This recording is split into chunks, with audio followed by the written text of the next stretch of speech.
오늘 제도전 지원법 제정을 위한 정책 포럼에 참석해 주신 여러분 모두를 환영합니다.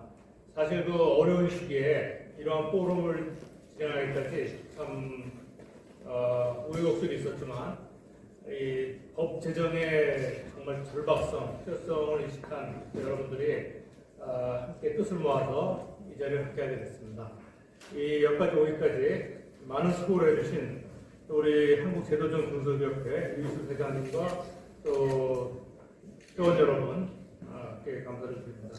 또한 이 자리에 축사를 해주시고 오신 우리 민주당의 김병관 의원님, 그리고 또 우리 중소벤처기업부의 김학도 차관님, 이렇게 특별히 감사를 드립니다. 그 외에도 우리 여러 발제자, 토론자, 그리고 이 자리에 참석해 주신 분들, 특히 언론에서 많이 오셨습니다. 우리 기자님들께도 감사를 드립니다. 사실 이 제도전 지원법이라는 것이 굉장히 혁신적인 접근입니다. 저는 이제 청장 시절에 이것을 제정해 보려고 노력을 했는데, 이것이 총 수준에서 제정할 수 있는 법이 아니었습니다. 이게 여야 할 것 없이 정부적으로 정말 소신을 가지고 새로운 미래를 위해서 노력해 준다면 저는 정말 우리나라가 전 세계 어느 나라보다도 제도전하기 쉬운 나라, 실패에도 불구하고 새로운 도전을 통해서 성공 사례를 제일 많이 만드는 나라가 되려고 확신합니다. 이것이야말로 진정한 미래를 위한 기업가정신의 활성화라고 생각합니다. 다시 한번 이 자리에 축사를 해주시고 오신 분들, 그리고 또 참석해 주신 모든 분들을 감사를 드리며 환영사를 마치겠습니다. 감사합니다. 감사합니다. 곧 이어서 본 행사를 주관하신 사단법인 한국제도전 중소기업협회 유희수 박수로 환영해 주십니다.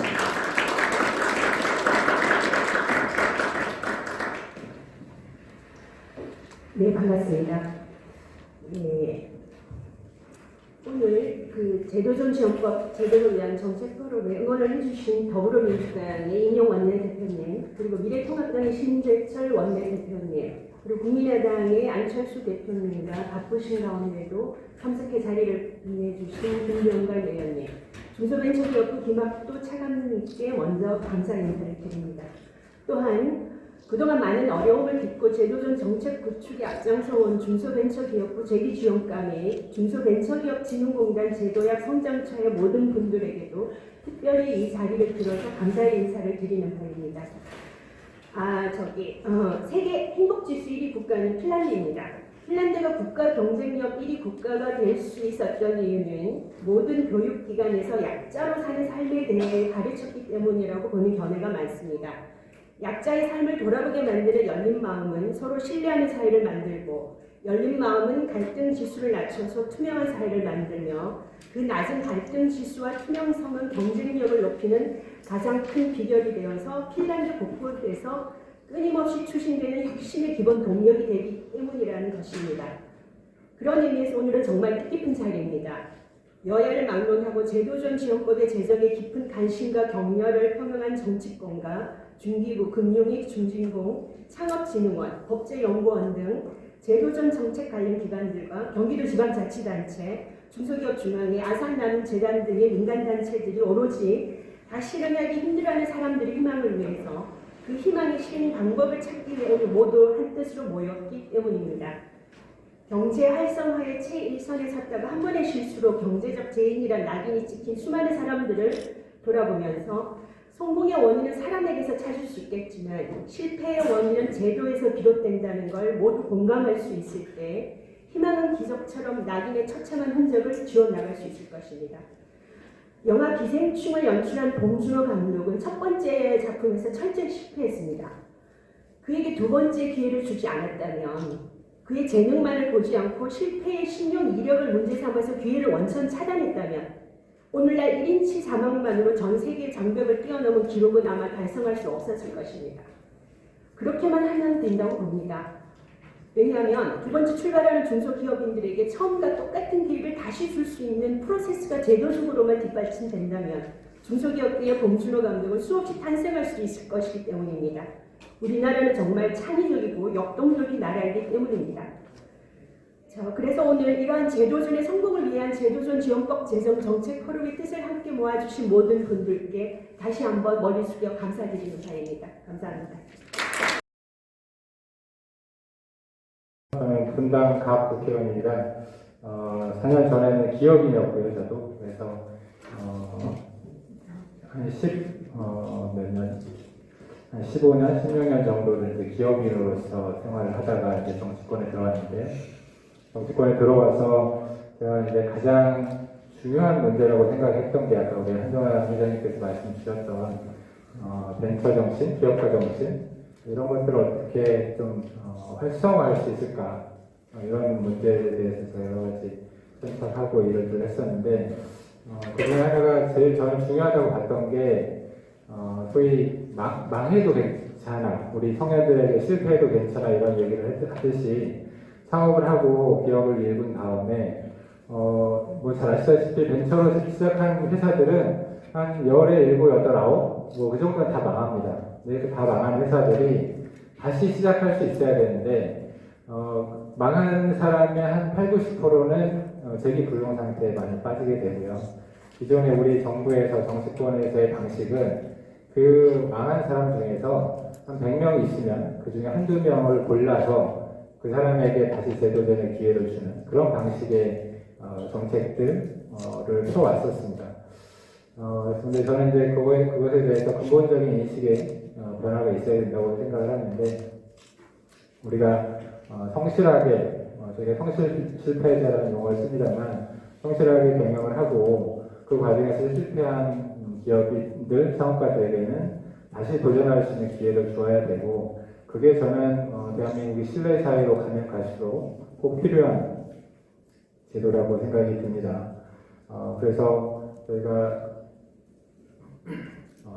연대보증 저는 그 중에 제일 중요하다고 생각했던 게 연대보증 제도를 폐지를 하는 거라고 생각해서 저희가 이제 법을 내고 했습니다만 법은 통과가 안 됐습니다. 법은 통과가 안 됐는데 정책적으로 우리 정책금융기관들에서는 연대보증을 받지 않는 방식으로 제도 개선이 돼서 그나마 지금 최근에 창업하는 분들한테는 연대보증을 받지는 않는 것 같습니다. 근데 여기서도 사실은 문제점이 없는 건 아니고 투명 경영 계약서, 성실 종사 계약서 이런 것들을 또 쓰도록 되어 있는데 그게 사실은 연대보증이랑 크게 다르지 않더라고요. 제가 보면 그래서 이제 그것조차도 없어져야 될 부분인데 절차가 필요하고 과정이 필요하다고 생각을 해서 아직까지는 그걸 저는 용인할 수 있다고 봅니다만 궁극적으로는 그것도 없어져야 된다고 봅니다.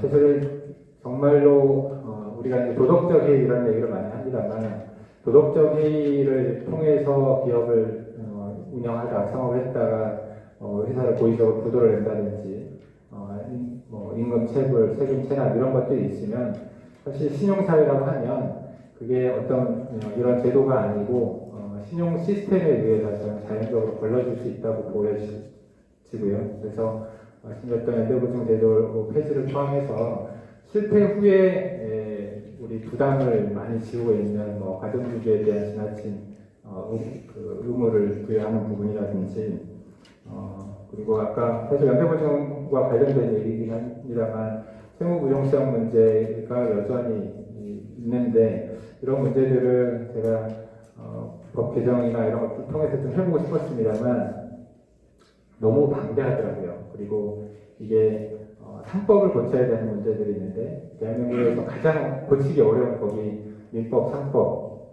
두 가지 법이더라고요. 제가 국회에서 들어가 보니까 그래서 정말로 많은 분들의 노력들이 필요하겠다 이런 생각을 좀 해봤습니다.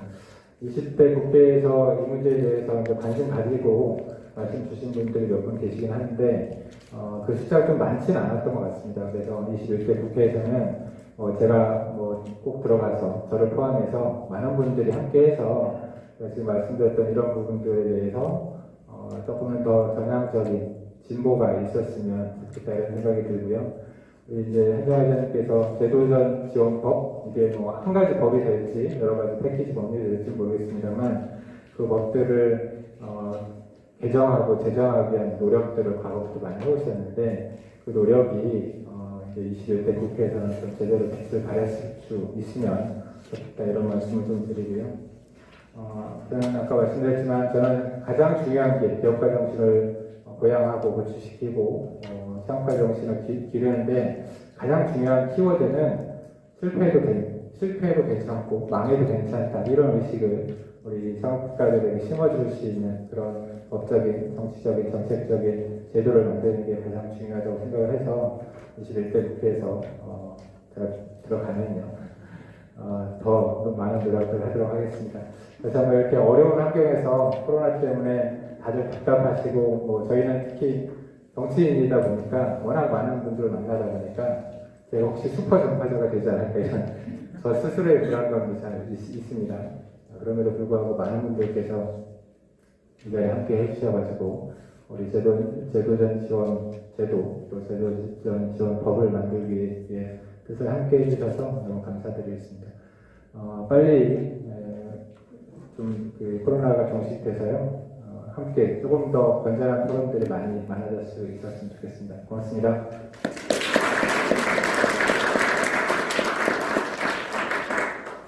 이어서 중소벤처기업부 김학도 차관님의 축사를 드리겠습니다. 박수로 환영해 주십시오.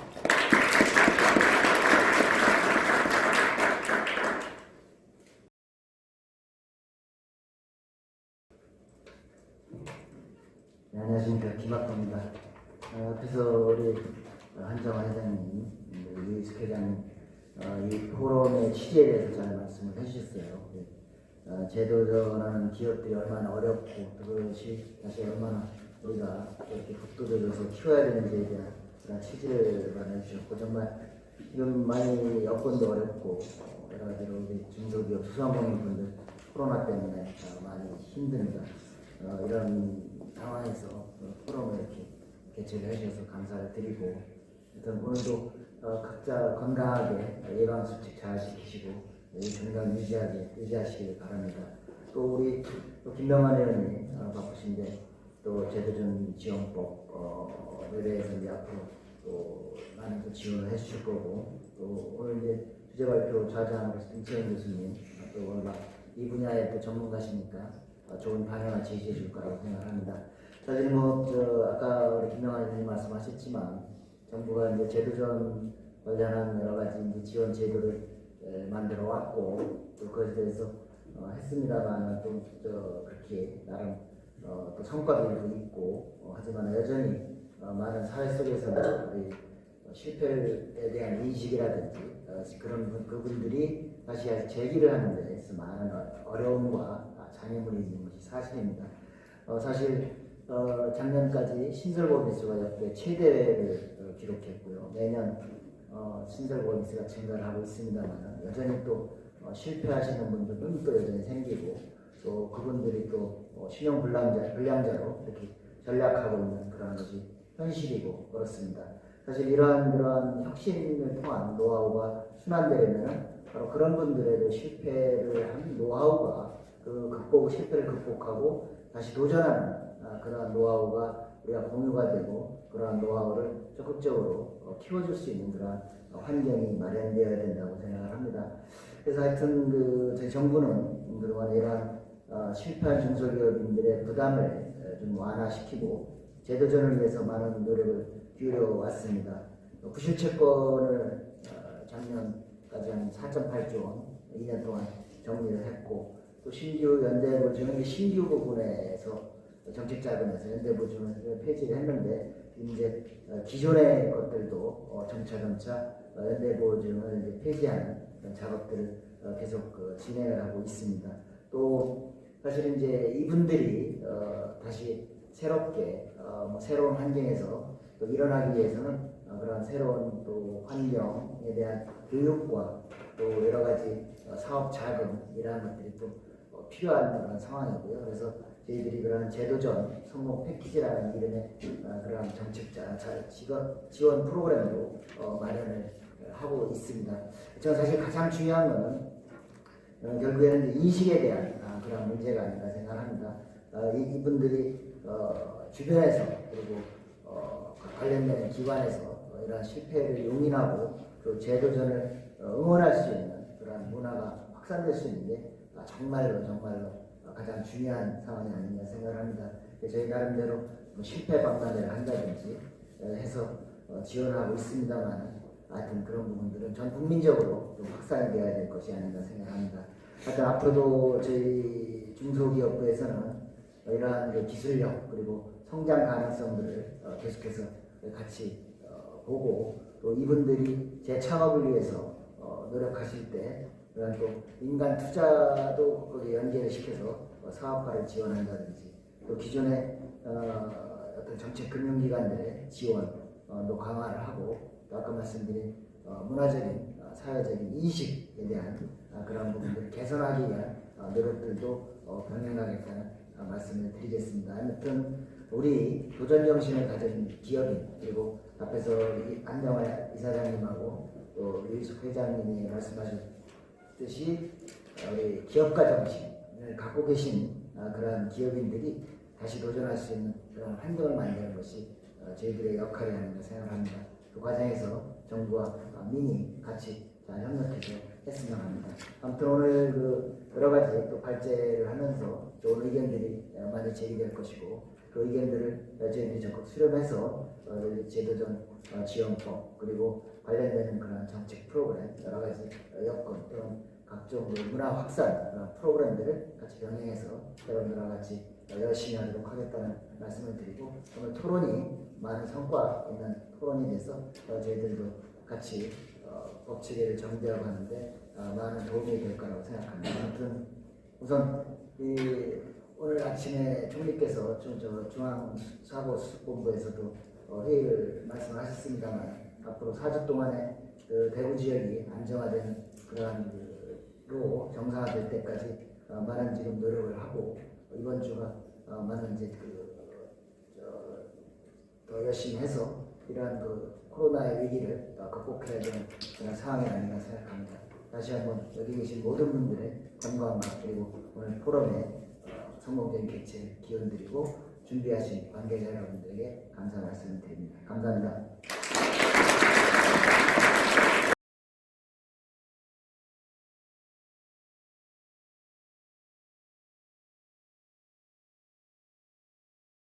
예, 제가 다시 나오고 이거 넘기는 건 어떻게 넘기나요? 누가 넘기나요? 이쪽에서. 첫 번째 발제를 맡게 됐는데요. 제도전 선택의 확성을 위한 제도 혁신에 대해서 말씀드리겠습니다. 좀 오래된 자료이긴 합니다만은 한 4년 전, 15년 전이죠. EU에서 이런 리포트가 나왔습니다. 왜 EU에서는 비게이트가 나오지 않는가? 여러 가지 원인이 있습니다만 핵심 요인은 실패량 활용이 부족하다. 그러다 보니까 많은 사람들이 위험을 획성해 놓고 도전 정신이 결여되었다. 그래서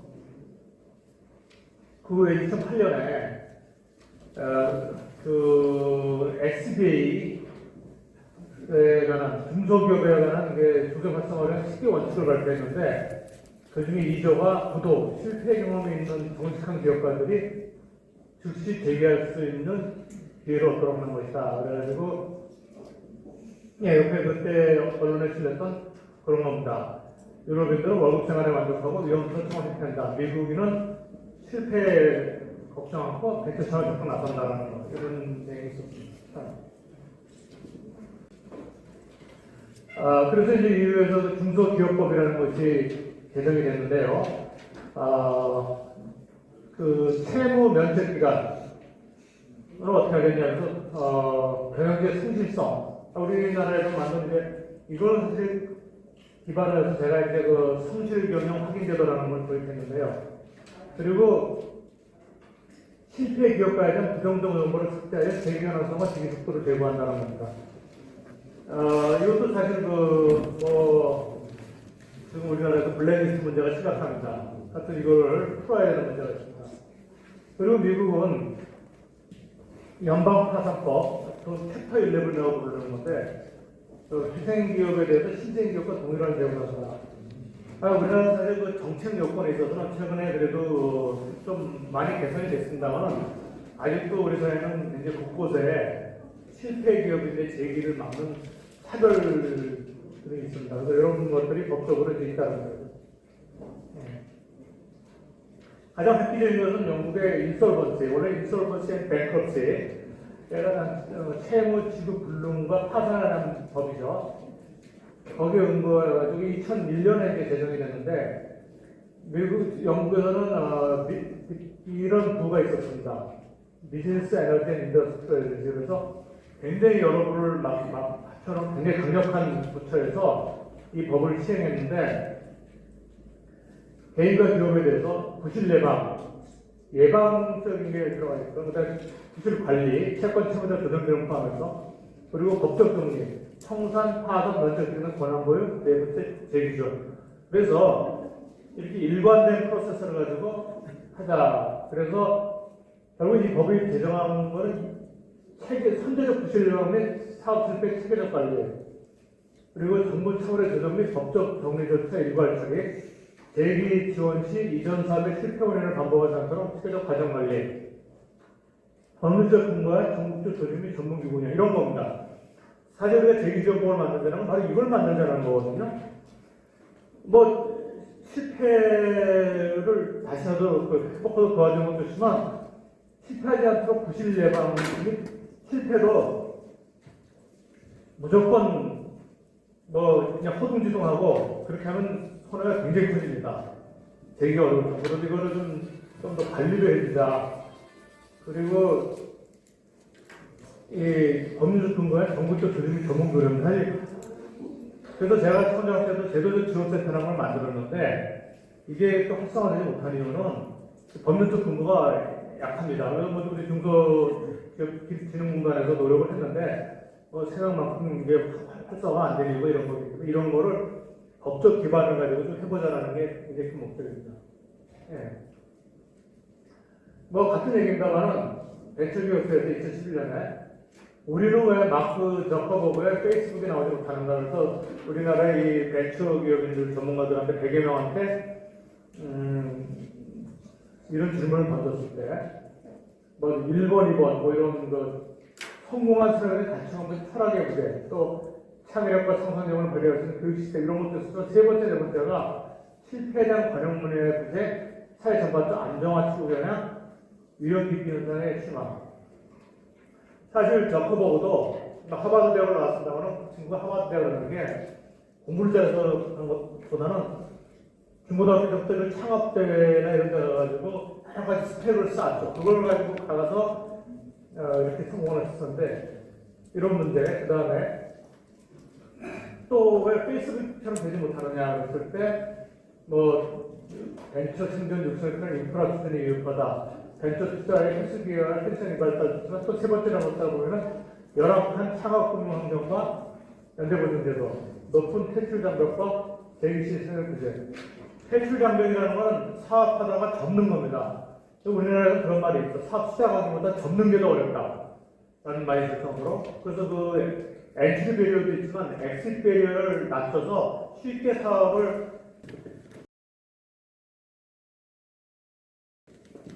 안녕하십니까. 한양대학교 배철진 교수입니다. 반갑습니다.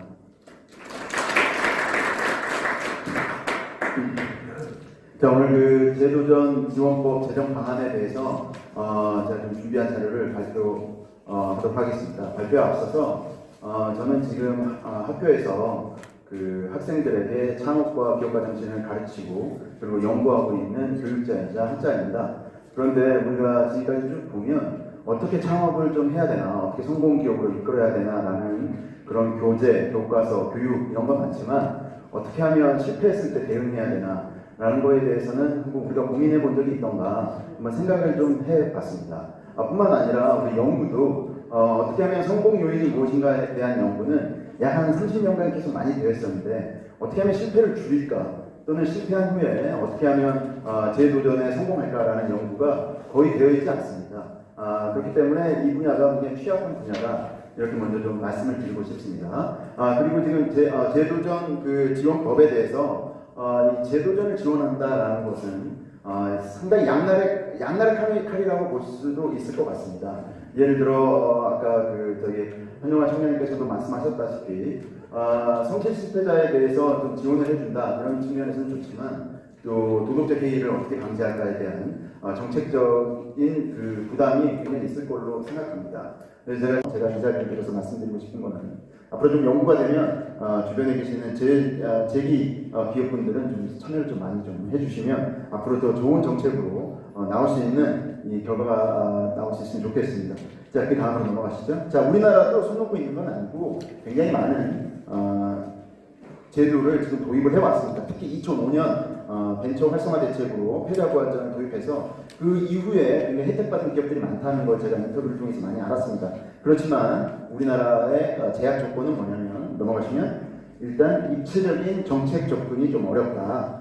그리고 법이 근거가 미흡하고 그리고 개별적으로만 접근해 있기 때문에 하나가 풀어져도 다른 하나가 걸리더라. 이 말씀을 굉장히 많이 하셨습니다. 아까 지금 앞서 발표하신 회장님께서도 말씀하셨지만 채무자 회생법에 따르면 채무 부종성을 인정하지 않기 때문에 예를 들어서 국가에서 회사의 빚을 탕감해도 그 회사 대표의 빚은 그대로 남아있게 되는 이런 좀 약간 부조리한 경우가 있고 이 앞뒤가 잘 맞지 않는 경우가 굉장히 많다 이런 얘기를 많이 들었습니다. 자, 넘어가시죠. 그래서 제가 제안해드리고 싶은 거는 이건 이제 제가 나온 얘기가 아니고 이미 뭐 한 10년 전쯤부터 중소기업부나 지금 관련 기관에서 준비하고 있는 제도입니다. 통과가 안 돼서 그렇죠. 자, 일단은 기본적으로 재창업지원법의 근거를 좀 중소기업부가 마련을 해주고 그리고 특례법 등 이렇게 일괄법을 좀 제정해서 개념을 좀 정확하게 정리를 해줬으면 좋겠다. 그리고 법무부는 회생 절차를 간소화하는 것을 좀 특례법이든 뭐 이런 법을 만들어서 해주고 그리고 금융위도 채무조정과 신용회복을 위해서 이렇게 걸려있는 법에 대한 특례를 좀 적용하면 좋지 않을까. 금융위도 금융지원이나 융자보증 같은 경우에 3년간 보증 금지되어 있는데 이런 것도 좀 풀어줘서 성실기업가에 대한 이 새 출발을 좀 용이하게 해줄 수 있게 하면 좋지 않을까. 이런 지금 안들이 마련이 되어 있습니다. 기재부 같은 경우에는 이 조세 채무에 있어서 중가상금은 뭐 성실 실패자에 대해서는 유예를 한다든지 하는 방법으로 여러 가지 좀 발상의 전환을 이뤄보면 좋지 않을까 생각됩니다. 자, 이상으로 제 발표를 마치겠습니다. 네, 감사합니다.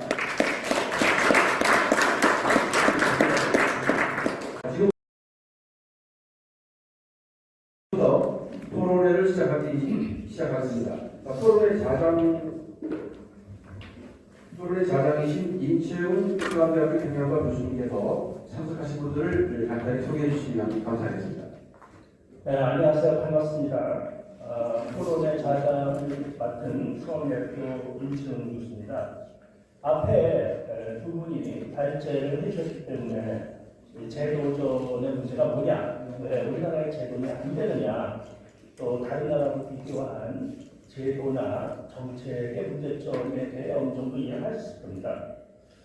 사실 저도 제가 제도전 사업의 현장에 있었던 적이 있습니다. 제가 2년 전까지 중소기업진흥공단에 이사장을 지내면서 저희가 이제 저희는 제도약 성장차입니다. 우리 여기 유명인 차장님 와 계신데 이 이름이 중요해요. 이름이 저희는 제도약이라고 합니다. 제도약.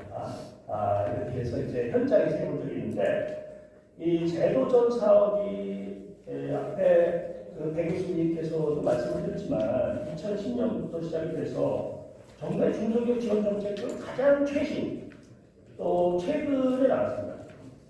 그 가운데 제가 교수기도 하고 또 정책 지원도 해봤고 현장의 경험을 보면 이런 정책 현장의 삼박자가 가장 괴리된 정책이다.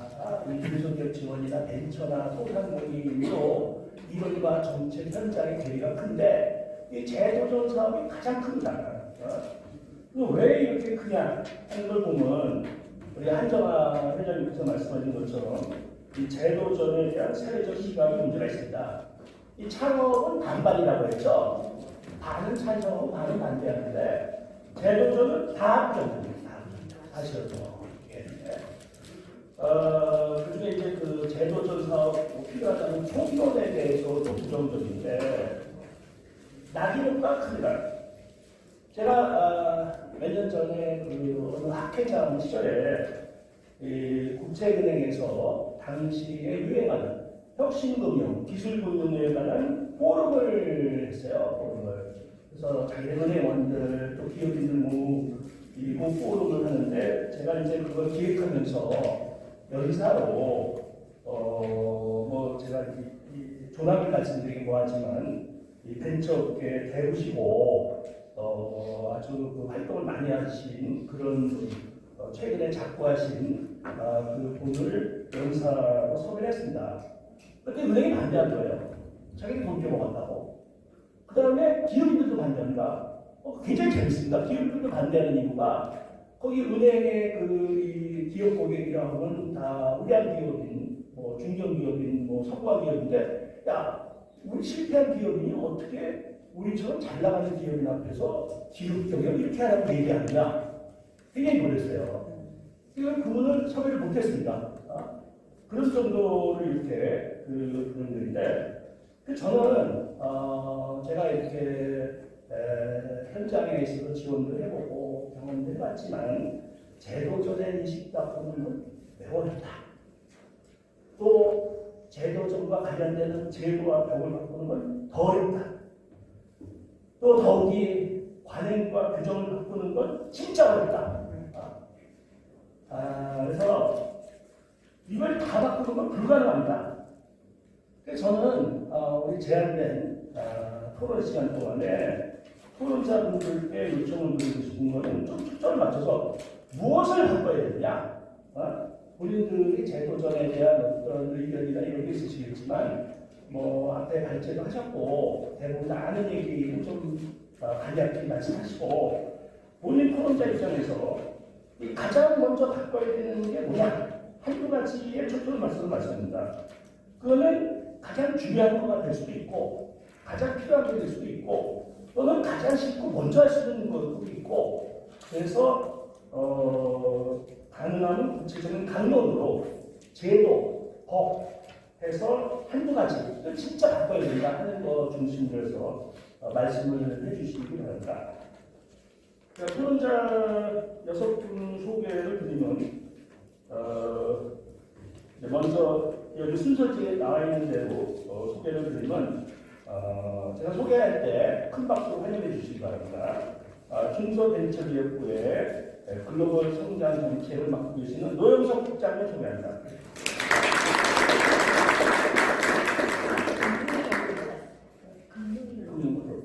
그 다음에 중소기업 중앙회 김경환 정책본부장님 소개합니다. 앞에 인사 한마디 하셨는데 토론자로 앉아 계신 한국제도전 중소기업의 유해숙 회장님 소개합니다. 그리고 호서대학교의 벤처대학원 원장이신 하기수 원장님 소개합니다. 마지막으로 국제연구원의 혁신제 사업본부장이신 한정미 박사님 소개합니다. 저희가 70분 정도 시간이 있기 때문에 토론자 한 분에게는 시간을 8분에서 10분 정도 드리겠습니다. 그래서 제가 이렇게 그 타이머를 두고 8분을 이렇게 기침을 2번 하겠습니다. 기침을. 한 번 하는 건 실수가 할 수 있으니까 2번 하면 시간이 됐구나. 마무리해야겠다라고 해서 말씀을 드렸고 토론 순서는 우선 그 학계에서 오신 하교수 원장님 하시고 두 번째로 중소기업중앙회 김경만 본부장님 그리고 세 번째로 유희숙 회장 실장님, 그리고 네 번째 한정리 본부장님, 그 마지막으로 이제 정부를 대변해서 교육부 부장님 이런 순서대에서 말씀해 주시고, 그다음에 우리 참석한 분들 학생들에 대해서 질문을 받고, 그리고 또 발제자분들 이거 듣는 것에 대해서 마무리를 하겠습니다. 먼저 탈수 원장님 말씀해 주시죠. 네, 불러주셔서 감사합니다.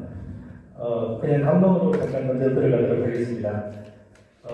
저는 경력이 첫 직장이 전공감독원, 금융감독원에서 근무를 했었고요. 미국에서 이제 뉴욕 기업하고 변호사로 활동을 하다가 외교부에서 통상교섭본부 담당하는 통상교섭을 담당하는 변호사로 활동을 한 적이 있습니다. 제가 호수대학교 교수를 하면서 중간에 한정호 교수님 밑에 들어가서 제가 그 경영 박사를 했는데 할 때 우리 한 교수님께서 그 실패적으로 연구를 했으면 좋겠다 해가지고 기업가의 사업 실패 비용을 중심으로 연구를 시작했는데요. 그래서 실패자들을 중심으로 해가지고 실패에 대한 그 비용이라든지 페일리어 코스를 중심으로 했는데 하다가 연구를 제목을 바꿨습니다. 실패 부담감으로 바꿨는데요. 실패자들을 찾으러 다녔더니 만날 수가 없어요.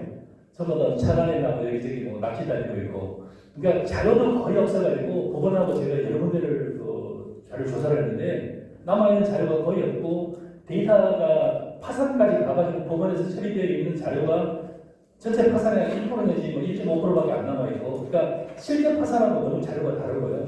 그리고 이제 기업들이 실패하기 직전에 대부분의 자료들을 또 왜곡을 하기 때문에 그 자료를 얻는다 하더라도 실제 데이터를 리플에 반영을 못하고 있기 때문에 제가 결국에는 실패 연구를 실패자들을 중심으로 한 게 아니라 현재 기업을 하고 있는 사람들이 실패에 대해서 어느 정도 부담을 느끼느냐, 부담감을 중심으로 토픽이 변경이 되었었는데요. 그 이후에 그 전에 마찬가지입니다만 계속 이 실패 연구를 우리 한 교수님께서 꾸준하게 추진을 하셔가지고 굉장히 많이 노력을 해서 일부러 많이 개선이 되었고, 공공기관을 중심으로 많이 개선이 되었습니다만 민간에서는 거의 개선이 안 되고 있어가지고요. 어떻게 할 것인가에 관해서만 제가 간단하게 제가 지금까지 연구에 보면 가장 그나마 이상적인 것은 지금 영국의 인솔번스 액트가 2001년부터 시행이 됐는데요.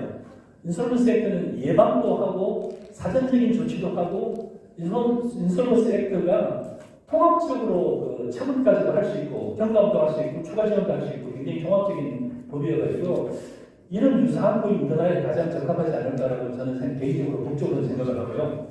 미국에는 이제 개인들이 사업을 하다가 파산하면은 파산과 관련된 법이 크게 세 가지가 있습니다. 챕터 7과 챕터 11, 챕터 13이 있는데 결국에는 이제 기업들이 그 회생과 관련되어서는 챕터 11이 많이 시행이 되는데 챕터 7하고 13은 주로 이제 개인 관계되는 챕터 7은 완전 파산을 시키는 거고 13은 회생 쪽에 포커스를 맞추는 건데요. 챕터 11 같은 경우는 굉장히 좀 광범위하게 기업인들을 보호하고 다시 회생할 수 있는 길을 굉장히 많이 열어줍니다. 미국에서 파산이 좀 광범위하게 시행되는 이유는 파산 이후에 대해서 우리나라 같이 그 옐로우 리스트가 없습니다. 블랙리스트, 흔히 블랙리스트가 거의 없기 때문에 그 이후에 파산 이후에 금융활동을 하거나 기업활동을 하는데 아무런 제한이 없습니다. 그래서 이런 부분들이 우리나라에 거의 지금 시행이 안 돼 있는 상황이어가지고 그럼 가장 큰 걸림돌은 무엇이냐? 저도 금융기관에 근무를 하고 했습니다만 우리나라에 지금 가장 큰 걸림돌은 그동안에 우리나라 경제 발전하면서 했던 게 크게 세 가지지 않습니까? 첫 번째는 굉장히 좀 괜찮은 엘리트들이 있었고, 그 다음에 잘 교육된 근로자들이 있었고, 또 기업가 정신이 투철한 기업가들이 있었는데, 엘리트 공무원이 있었다는 얘기는 엘리트 공무원을 바치고 있는 제도적 지원이 있었다는 얘기예요. 그런데 지금 제도적과 관련돼서 실패한 기업가들을 지원하기 위한 제도가 거의 작동을 안 하고 있습니다. 선언적으로만 작동이 되어 있고 실제로 각 은행들의 금융기관에 가보면 장벽이 하나도 안 풀렸어요. 이러한 상황에서 이제 뭔가를 좀 계속해서 해봤자 계속해서 이제 돌고 도는데 하나도 안 풀리는 데서 계속 이제 벽을 치고 있는 그런 게 반복되는 것 같습니다. 그래서 이 부분에 관해서는 크게 아마 대통령을 비롯한 국무총리 최상위에서 이 부분을 해결해야 되는데 이 부분은 과감하게 영국의 법 같은 거라든지 미국의 법들을 과감하게 도입을 하는 것부터 시작을 해야 되는데 그렇지 않고 지금 금융기관 내에서 밑에서 바꾸려고 해서 하다 보면 금융위원회 단계에서 같은 경우를 바꾸면은 전혀 바뀌지 않을 가능성이 많습니다. 왜냐하면 우리나라 금융기관이 옛날에 조선시대, 고려시대에서 그대로 이어지고 있습니다. 바꿔 얘기하면은 담보에 근거한 예대 마진의 그 금융산업이 완전히 후진적인, 원시적인 산업이 금융산업의 90% 이상을 차지하고 있는 현 상황에서 바꾸라고 하더라도 안 바뀔 거고 또 얘기하다 보면은 지금 금융기관의 상당 부분이 외국계 지분이 거의 반 이상을 차지하고 있기 때문에 금융 간섭으로 들어가기 때문에 정부가 할 수 있는 일이 없습니다. 그래서 지금같이 금융위 단계에서 또 부분을 조정을 하고 법을 뭐 조세를 뭐 면제하고 이런 정도가 아니라 대통령께서 나서서 파격적으로 바꾸는 정말 특단의 조치가 필요하지 않을까. 그 이후에 기업과 정신의 활성화니 등등이 논의가 되어야 되는데 지금 순서가 상당히 많이 바뀌지 않았느냐. 이 부분이 개선이 되지 않고는 아까 말씀하셨듯이 마크 주크국어라든지 마인이라든지 그건 꿈나라에서 그냥 얘기나 나눠야지 현실적인 부분하고 너무가 그리가 먼 거 아닌가 저는 이렇게 생각을 합니다. 예, 이상으로 저희 의견을 마치겠습니다. 네, 감사합니다. 미국의 경우에 타사기 금융활동이 제일 없는데 우리나라는 이제 금융활동이 제일 많다. 이제 이 금융권에서 실패한 기업에 대한 제고를 수준이라든가 그러는데 그 말씀도 이해했지만 저도 좀 이렇게 생각해요. 이게 은행이 상업은행이고 대출이거든요. 사실은 이게 융자 성격이지. 이제 뭐 제가 2년 연구 안 했어요 모르겠지만 미국 투자가 않고 융자 은행이기 때문에 안 된다는 또그 은행의 입장이 있습니다. 은행이라는 게 원래 상업은행은 노리스크 노리터이기 때문에 그래서 이제 제도전이나 상업 같은 위험 사업에 은행이 과연 더 해야 되느냐는 좀 논란이 있는데 다음에 후원자분이 그런 걸 좀 다루시면 어떨까 하는 생각이 듭니다. 두 번째 김경환 부분. 다른 각도에서 이야기를 좀 하려고 합니다. 중소기업중앙회 김경만 본부장입니다. 원숭이는 나무에서 떨어져도 원숭이지만 사업에 실패한 사람은 더 이상 사람이 아닌다는 구절이 어느 책자에 나옵니다. 오늘 발제하신 한정화 회장님께서 과거에 대한민국을 살리는 중소기업의 힘이라는 책자에서 제도전 활성화 관련 부분에 이러한 내용이 나와서 다시 한번 같이 공유를 드리고자 합니다.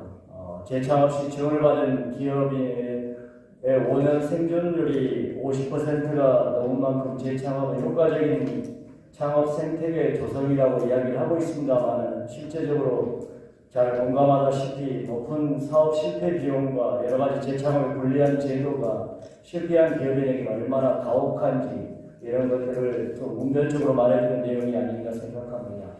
중소기업 중앙회 제도전과 관련해서 두 가지 사항을 함께 공유하고자 합니다. 먼저는 2008년도에 있었던 키코 피해 기업 사례가 되겠습니다.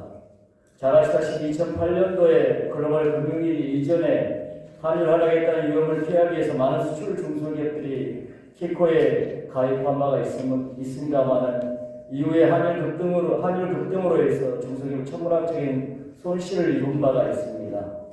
약 919개 기업이 3조 2천억 원의 피해가 발생했고 실제적으로 235개 기업의 이상이 폐업하거나 워크아웃을 당했다라고 이야기를 하고 있습니다.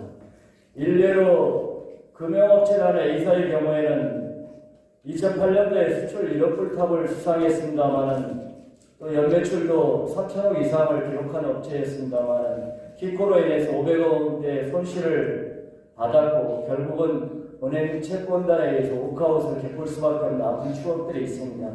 이러한 내용들을 수없이 많은 기업들이 그런 아픔을 겪었었죠.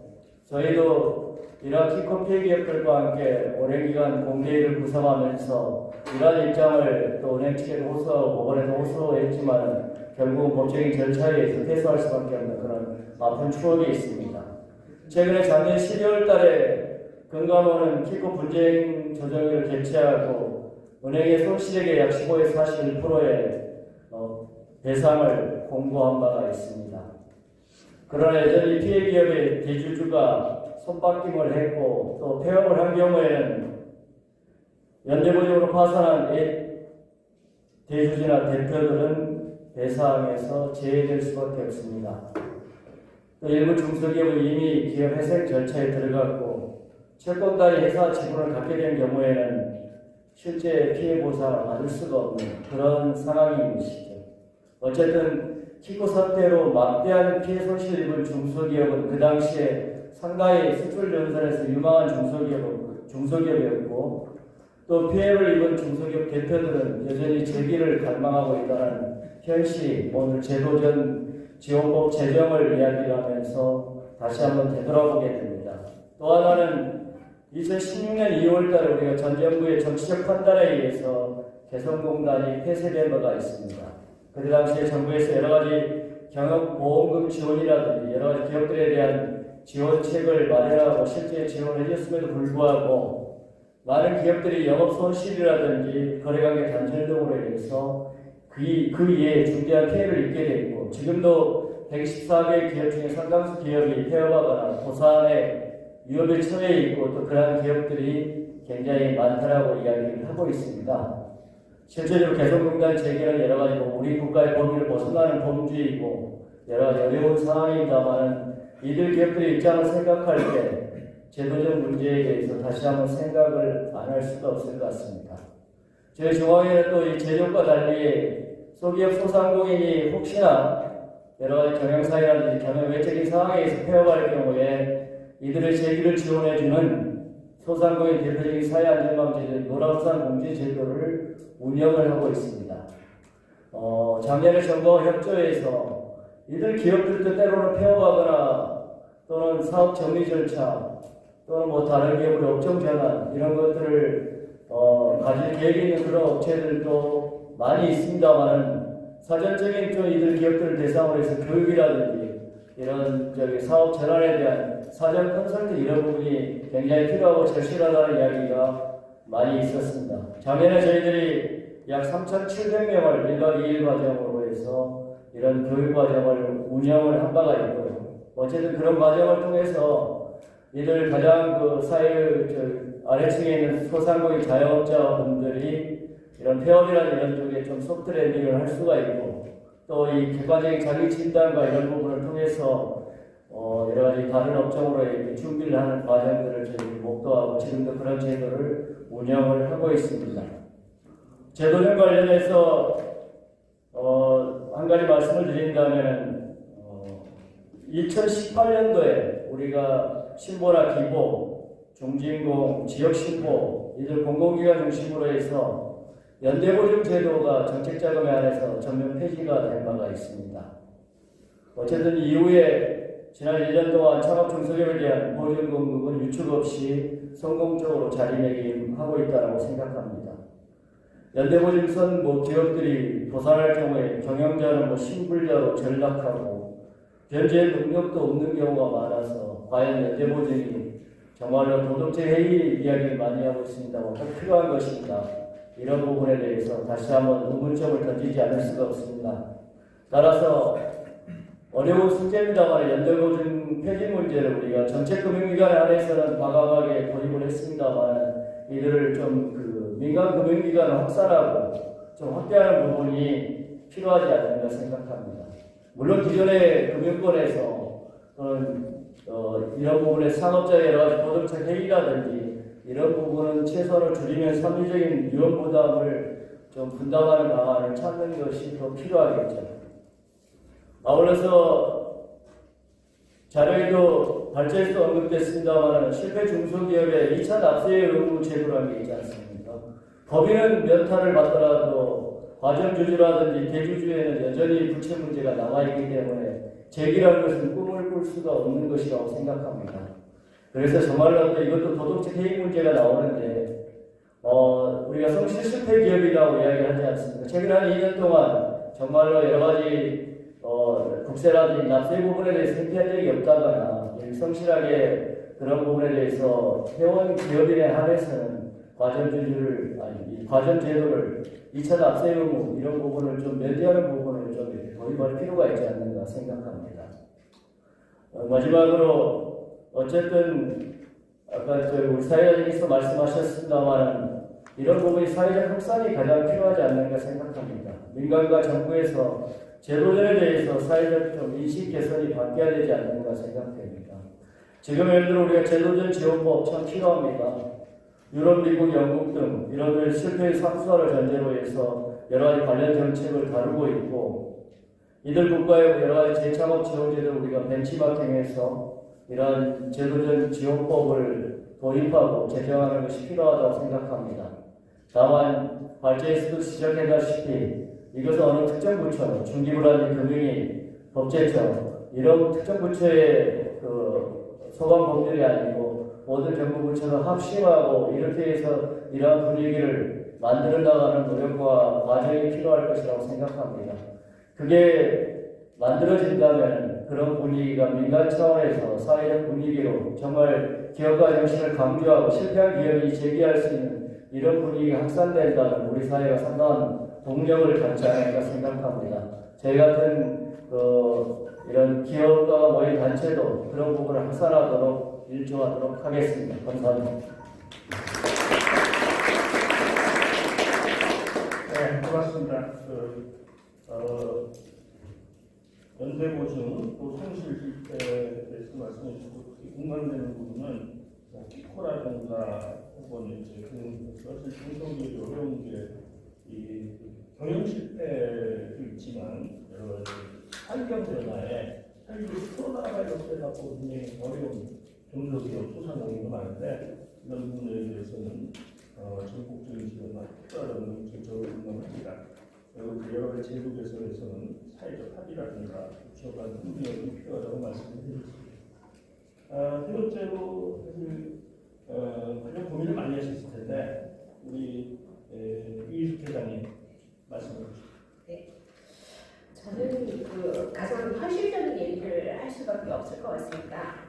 사실 사업을 하는 활동이라는 게 어느 한 부처에만 국한된 게 아니라 한 영역만 국한된 게 아니라 전 영역에 걸쳐서 직원을 뽑는 문제면 고용부에 해당이 되고 세금 문제면 국세면 이제 국세청하고도 해당이 되고 전 부처가 이제 영역이 다 이게 유기적으로 프로세스가 연결되어 있는데 그래서 오늘 사실 이 정책 포럼 자리에 굉장히 중요한 의미가 금융위, 기재부 이렇게 담당 국장님들이 원래 다 오시기로 하셨어요. 그동안 이제 중기부나 중진공 부처에서 굉장히 많은 노력을 해오셨는데 결국 근원적인 창업이라는 정책 틀 안에서 내려다보고 어떻게 이걸 유기적으로 해결할 수 있느냐를 같이 머리를 맞대고 부처가 통합되게 정책이 일관되게 유지되게 시행이 돼야 되는데 그동안은 따로따로 이렇게 진행이 됐었단 말이죠. 그래서 오늘 같은 경우에 전 부처가 모여서 한번 정말 허심탄회하게 머리를 맞대고 얘기를 좀 논의해서 이 결과를 가지고 정부 부처에 올리고 이런 관리를 하자니 모두 동의가 됐는데 이제 코로나 사태 때문에 오늘 이제 금융위 정책국장님도 마침 못 오셨고 그 기재부도 마찬가지 이렇게 돼서 좀 아쉽지만 이 토론 결과 가지고 저희가 앞으로도 지속적으로 이런 활동을 할 겁니다.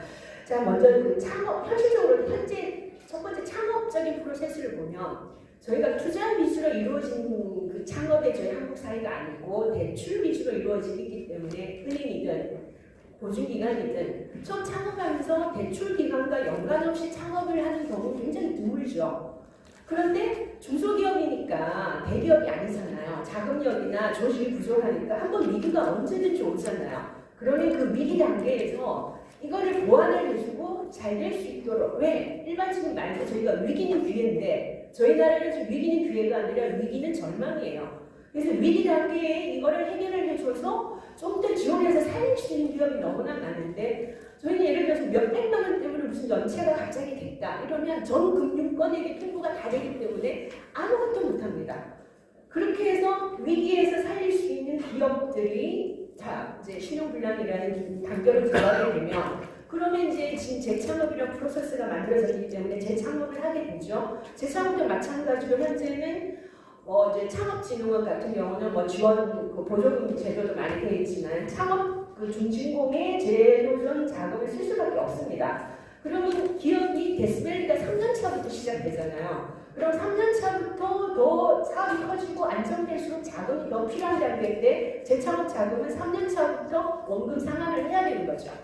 그리고 그 단계에 그럼 재창업 자금을 처음 중진공에서부터 받으면 그 다음 프로세스가 뭐 보증, 뭐 기부든 신고든 보증을 받고 아니면 은행의 금융권을 이용해야 되는데 아까도 늘 얘기가 나왔던 것처럼 한번 은행에 문제가 됐던 기업은 절대 그 은행 다시 이용 못해요. 기업은행에 문제가 됐으면 그 다음에 농협, 뭐 하나은행 이렇게밖에 이용을 못하고 신고 기부 문제 됐으면 지금은 정책적으로 많이 뭐 지원을 한다고 하지만 실제 들어가 보면 정말 금융 블랙리스트가 딱 있기 때문에 여기 사례가 굉장히 많습니다. 그래서 정말 다시 보증을 못 받는 거예요. 그럼 재창업 자금 하나만 있고 재창업을 시도하는데 3년 뒤 상환을 해야 되면 그 다음부터 딱 절벽에 들어가니까 다시 프로세스가 원활하게 돌아가기 어려운 구조가 창업과 재창업 프로세스에 다 이렇게 걸쳐져 있는 거예요. 그래서 제가 사실 작년 연말에 각 당 대표님들하고 금융이 이런 쪽에서 가장 현실적으로 자 이제 각 쪽에 들어가서 구체적인 거 하나를 제가 좀 주장을 드리자면 그래서 각 당 원내 대표님들하고 제가 다 공문을 보냈던 게 뭐냐면 지금 현재는 3개월 30만 원 이상부터인가요? 그래서 3개월에는 연체가 되면 바로 신용불량 등재를 하고 채무 불이행자를 등재한 이거를 1년만 좀 유예를 해달라 그런 얘기를 들었고 해서 뭐 일부 이제 우리 중국에서도 공문 답변도 보내주시고 하고 있었는데 얼마 전에 경기도 제도점 펀드 결성식에 그 은행의 부행장님께서도 똑같은 말씀을 하시더라고요.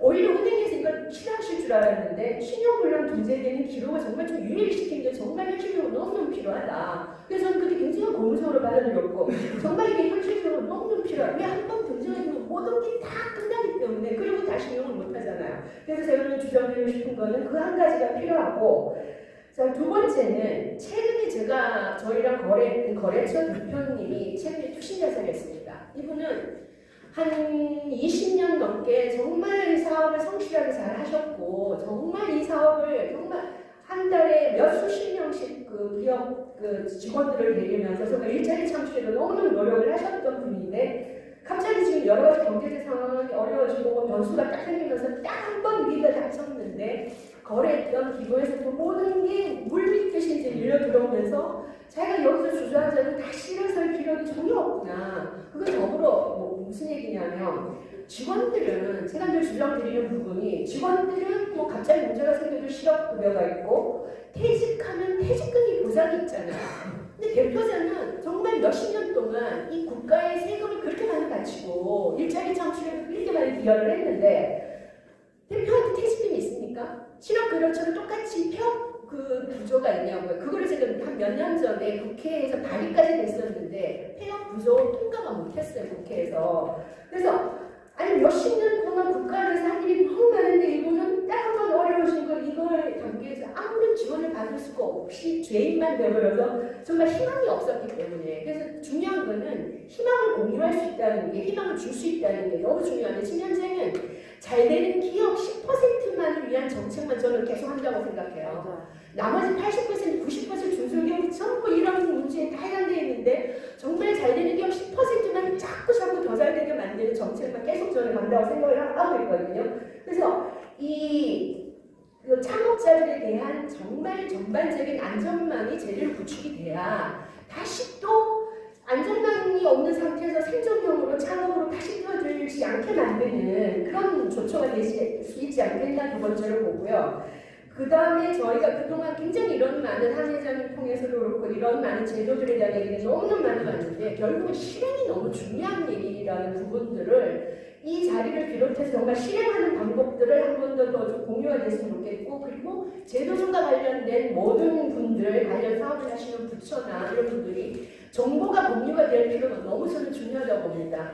설문조사를 한번 뭐 한양대에서 한번 하려고 해도 기존에 무슨 뭐 개인정보법 뭐 이런 문제가 있지만 제도전에 관련돼서는 정말 데이터 확보가 정말 중요하고 왜냐하면 사례들이 너무너무 다르기 때문에 금방 하 원장님도 말씀하셨지만 실제 정보가 가도 정확도가 좀 맞을 확률이 부족한데도 불구하고 그런 기본적인 데이터 공유가 좀 많이 돼야 될 필요를 이거는 정말 모든 부처에 좀 얘기를 해서 정말 이게 기본적인 설문조사 데이터 작성하고 이게 비롯돼야 정말 우리가 10년째 제도적 정책을 하는데 지금 카테고리별로 실패한 케이스가 뭐 어떤 케이스로 몇 가지가 있어서 거기에 대응해서 뭘 바꿔줘야 되는지를 원론만 얘기를 하지 않고 자꾸 구체적으로 실행을 할 수 있는 방법은 이런 공유된 데이터가 제공이 돼야 가능하다고 생각합니다. 예, 이상입니다. 네.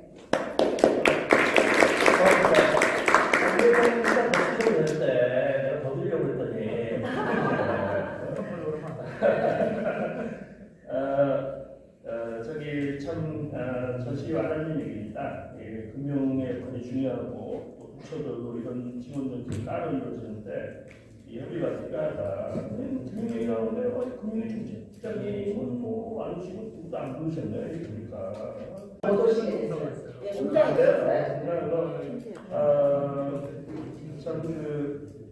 여러 정책금융기관 연구를 해주셨고 하는데 그래도 역시 이 자리에 온 거는 중심국 부려는 것 같아. 그래서 얘기를 하는데 윤영일 측장이 프로자 다 하고 중심국 현장에서 정책적으로 집회도 하고 건축도 있고 또 여러 가지 또 이렇게 이런 제도가 계속 필요하다는 건데 제가 말씀드린 게 드릴게요. 내가 그 얘기할 겁니다. 나중에 또 시키면 당황하실까 봐. 근데 마지막에 저 유해제도의 전시도 와닿는 것 같아요. 뭐 우리 개인도 마찬가지인데, 우선은 제가 해외에 현지 돈역도 갖고 카드로 해갖고 현금 냈더니 신용등급이 2등급이 떨어지더라고 수준급이. 그래서 마이너스 통장이 이자율이 올라가고 참 신용등급이었어요. 진짜 중요한 거는 입법의회가 있는 국회의원 그리고 벤처기업부의 장관님께서 나서서 그거를 청와대에서 대통령의 의지로도 반영을 해야지만 저게 가능한 제도식을 생각합니다. 언론력이 좀 와 계신 분이 있습니다. 언론에서도 적극적으로 이거를 좀 반영해 주셔서 여론을 조성해 주시면 좋겠습니다. 네, 고맙습니다. 아주 열심히 잘 참여를 감사드리고 발제자, 토론자, 질문자 감사드리고 이만 토론 마치도록 하겠습니다. 고맙습니다.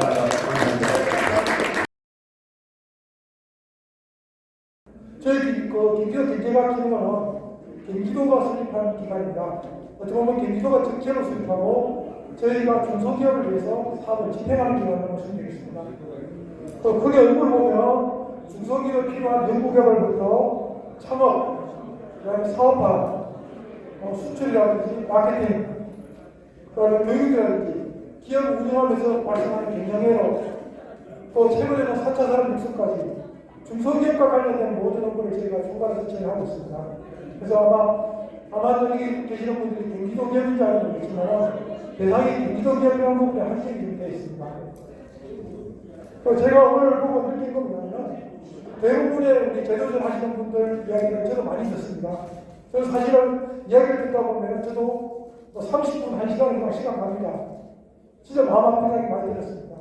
그런 분들의 이야기를 들으면서 제가 100% 그분들의 이야기를 해줄 수 없다는 게 너무 더 마음이 아팠어요. 근데 어쨌든 저희도 그 중에 일부의 사업은 같이 진행을 하고 있습니다. 그래서 그럴 경우에는 그 사업을 좀 참여할 수 있도록 안내를 해주고 있습니다. 오늘 아마 제가 좀 사업을 하게 할 텐데요. 그런 부분은 혹시 들은 우리 경기도 기업이라면 같이 좀 참여하시면 좋겠고요. 제가 또 하나를 보고 느낀 거 보면은 이게 기존의 창업기획하고 일반 우리 제도적 기획하고 제가 우리 사업성 원리를 한번 분석을 해봤습니다. 그러니까 기존 기업들은 일반 기업들은 창업하고 대부분 생존율이 한 1년 지나면 65%고 뭐 3년 지나면 한 45% 정도 5년 지나면 한 30% 정도밖에 안 됩니다. 근데 제도적 창업기업들은 제가 조사해보면 거의 1년 때는 한 95%, 그 다음에 3년 때는 한 80%, 그 다음에 5년 후에는 거의 70% 수준이 됩니다. 어떻게 보면은 제도전 창업하는 기업들이 물론 선정하는 과정을 거치기 때문에 그런지 모르겠지만 제도전 창업하는 기업들이 굉장히 생존율이 기존의 일반 창업기업보다 훨씬 더 한 2배는 높다. 이렇게 생각이 될 정도로 됐습니다. 그래서 이런 부분이 어떻게 보면 기존에 아까 보면 우리 제도전 창업자 하신 분들이 우리 뭐 굉장히 신용 불가능이라든지 굉장히 안 좋은 이미지로 되어 있지만 실제로 창업하시면 오히려 성공 확률이 더 높지 않느냐.